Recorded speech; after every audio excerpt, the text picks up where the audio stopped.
Salut la compagnie, c'est Jules Melon et aujourd'hui dans Impro Ciné Critique, je vais vous parler d'un film américain assez important dans l'histoire du cinéma récent du 21e siècle, sorti en 2007, No Country for Old Men, adapté d'un roman du même nom écrit par Cormac McCarthy, paru 2 ans avant, et réalisé par les fameux frères Cohen, Joel et Ethan. A noter que nos amis québécois l'ont eu sous un autre nom un peu différent, qui est d'ailleurs le titre du bouquin en français. Non, ce pays n'est pas pour le vieil homme, alors que ça aurait dû être traduit par les vieux hommes ou les anciens, mais le choix du singulier peut paraître pertinent ici, parce que le point de vue adopté est celui justement du vieil homme du film, donc pourquoi pas. Et il s'agit d'un thriller assez sombre, noir, en mode néo-western, qui réunit au casting Tommy Lee Jones, donc le vieux shérif qui commente la situation et qui semble un petit peu dépassé par celle-ci. Javier Bardem, qui va ici obtenir un Oscar pour cette prestation culte d'un méchant devenu iconique. Josh Brolin, qui est, on va dire, celui qu'on voit le plus à l'écran. Et Woody Harrelson, le mercenaire, qui apparaît dans la deuxième partie du Brûlot. Citons aussi la présence de Kelly MacDonald pour le seul personnage féminin que l'on voit vraiment à l'écran. Et donc, évidemment, l'histoire se déroule en 1980 au Texas. On va suivre un homme qui part à la chasse, un gars assez lambda, qui va être détourné de son activité par la découverte d'une voiture abandonnée avec des cadavres et surtout une mallette pleine d'argent d'un trafic de drogue qui a mal tourné. Et évidemment, il n'hésite pas longtemps.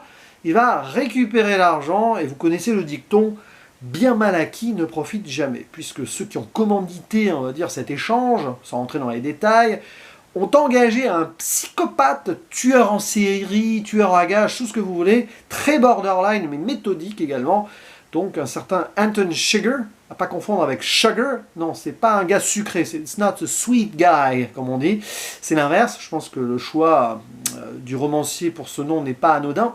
Bref, il va partir à la traque de notre héros qui s'appelle Llewellyn, à pas confondre avec Lewin, pas Llewyn Davis, ça c'est un autre film des frères Cohen après, là c'est Llewellyn Moss. Et bref, en tentant de retrouver l'argent, et donc le monsieur, il va semer des cadavres sur son passage, notre cher tueur. Et c'est assez brutal. Et au milieu de tout cela, vous avez donc le shérif qui est censé arrêter et trouver les criminels, mais qui est assez passif. Voilà, sans en dire plus. Pendant le métrage, on le voit souvent attendre, constater des dégâts, et il vit dans une Amérique qu'il ne reconnaît plus. Lui qui a repris l'héritage de son père et de son grand-père, qui était shérif aussi, mais c'était bien différent avant. Donc vous avez cette lecture sur cette Amérique qui change, sur un rêve américain complètement désabusé et oublié, qui se transforme en cauchemar absolu avec ce mal qui rôde, et puis même quelqu'un qui a l'air un petit peu basique, qui tombe dans l'appât du gain. On se demande où est le bien ici. Voilà, le bien justement a un petit peu baissé les bras. Et évidemment c'est un grand film. Je ne sais pas si c'est mon frère Cohen préféré, c'est probablement leur plus grande œuvre de toute façon globalement, même si j'adore Oh Brother, voilà, dont je parlerai un jour évidemment. Pareil pour The Big Lebowski, il y en a d'autres. J'avais eu plus de mal avec Fargo, mais je pense que ça c'est un accident de visionnage. Burn After Reading, c'était pas terrible, mais là aussi je l'ai réessayé. Mais là voilà, on a quelque chose qui sonne comme, on va dire presque l'œuvre de la maturité, avec toujours ce cynisme très cohénien, j'ai envie de dire, un petit peu humour noir, moins quand même. C'est pas versé sur la comédie, il y a des moments qui font que la situation est drôle, notamment avec cet agent de la frontière, là, il y a des discussions comme ça, quelques dialogues qui sont un petit peu incisifs et qui sont drôles, du coup, un petit peu incisifs. Attention aux liaisons dangereuses, c'est dangereux, oui, forcément. Bref, des moments de situation, quand il y en a un qui parle du Vietnam, ouais, mais il dit, ouais, mais c'est pas pour ça qu'on va être potes, et il y en a un qui parle trop, qui va être très vite réduit au silence, il y a plein de petites choses comme ça, mais c'est surtout un métrage glacial, qui prend son temps, et d'ailleurs, il n'y a pas de BO, voilà, ou très très très peu, peut-être au début à la fin, mais voilà. Tout le film baigne dans un silence de situation qui rend les moments encore plus tendus, et bien sûr souvent sombres, voilà, avec des plans qui sont travaillés, qui enferment souvent les personnages, mais qui joue sur les ombres. Il y a tellement de travail là-dessus, la photographie, puisque j'y suis là-dessus. Évidemment, le chef-op, c'est un des habitués des frères Coen, Roger Deakins, qui brille de mille feux ici, avec des paysages très western, crépusculaires en soi. Il y a des moments, voilà, on voit le ciel avec les nuages qui approchent, on sent quand même que la tempête n'est pas loin.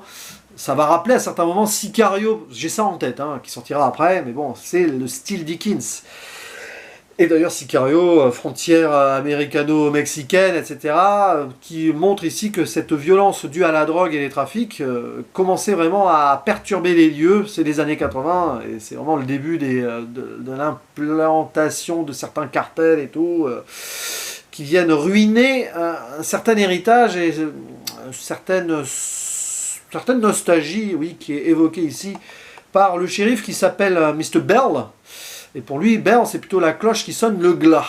Voilà, je crois que le choix des noms, Bell, Sugar, pour Sugar inversé, n'est pas anodin. Bon, l'autre, là, le Texan qui va chasser au début, s'appelle Moss. Ouais, la mousse qui pousse un petit peu de façon sauvage. Peut-être qu'il y a un lien aussi, mais bon, on va pas en plus surinterpréter le tout. Non, c'est un film qui se vit surtout, et vous ressortez de là assez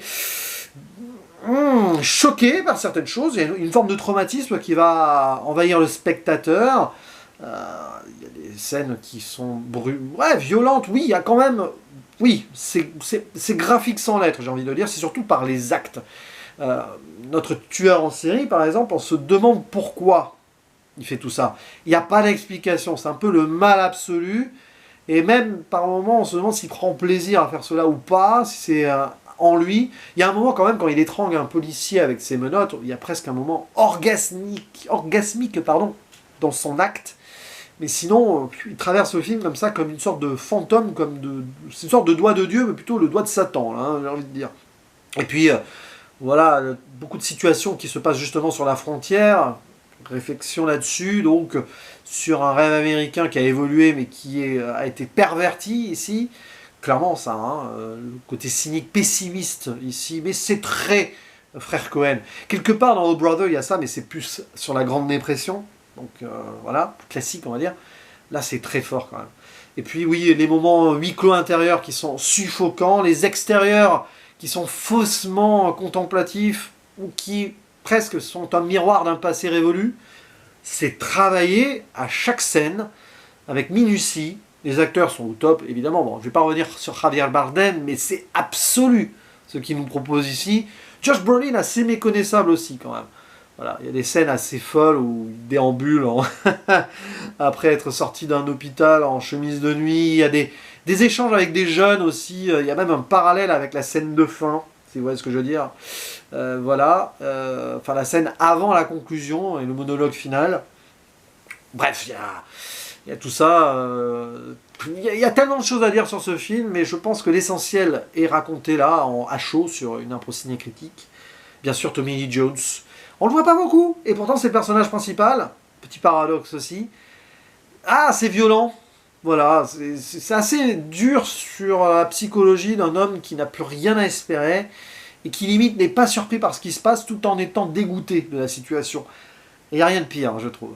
Donc voilà, c'est un film où il est difficile de trouver de l'espoir et de la lumière, si ce n'est d'ailleurs, si, dans l'acte désintéressé de jeunes gens sur la fin. Mais alors c'est vraiment tertiaire, quoi. Il faut vraiment gratter le truc pour trouver quelque chose de positif sur la façon de dépeindre les êtres humains ici. À la rigueur, l'épouse aussi de Yolene, qui n'a rien demandé, qui est un petit peu, voilà, mais qui est complètement zappée par l'intrigue en fait. Voilà, il n'y a rien à dire de négatif sur ce film, si ce n'est en soi l'histoire, mais voilà, l'histoire de drogue, poursuite pour l'argent, c'est classiquissime. Voilà, mais ce n'est qu'un prétexte pour dépeindre un contexte et une atmosphère, et donc avoir ce discours sur des États-Unis de l'Ouest, ici texan, en pleine décrépitude, dû probablement à cet attrait ultime au capitalisme aussi, au business qui devient même illégal, c'est ça, hein, qu'a créé le rêve américain aussi, l'idéal américain. Et c'est vrai que le Texas est souvent lieu de ce genre de choses. Je pense à There Will Be Blood de Paul Thomas Anderson, Je pense aussi bien sûr à d'autres westerns. Il y a peut-être un côté assez fordien, John Ford, même dans quelques compositions de plans, par exemple Tommy Lee Jones qui est enfermé un moment quand il rentre vers la fin dans une demeure, il y a son ombre qui se projette d'ailleurs ensuite. Probablement un film que Clint Eastwood ne renierait pas aussi. Il y a ce côté-là, assez nostalgique et cynique à la fois. Mais bref, bon, c'est probablement dû au roman de base, mais du très grand et bon travail de la part des frères Cohen. Voilà. N'hésitez pas à dire en commentaire ce que vous pensez de ce film. Lâchez-vous. Quant à moi, il ne me reste plus qu'à vous dire à la prochaine. Ciao.